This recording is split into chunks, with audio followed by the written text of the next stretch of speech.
السلام عليكم ورحمة الله وبركاته. أسعار الدولار والعملات في سوق السوداء يوم السبت 22 يونيو 2024. سجل اليورو 51 جنيه و14 قرش للشراء، 51 جنيه و73 قرش للبيع.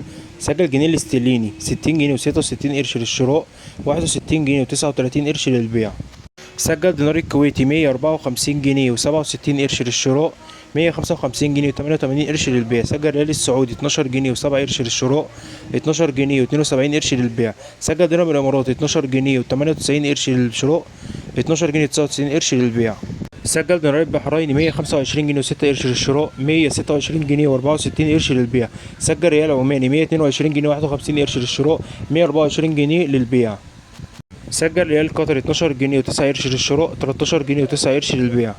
أسعار الدولار في بنك الأهلي المصري 47 جنيه و64 قرش للشراء، 47 جنيه و74 قرش للبيع. أسعار الدولار في السوق الموازي 47 جنيه و35 قرش للشراء، 48 جنيه و20 قرش للبيع.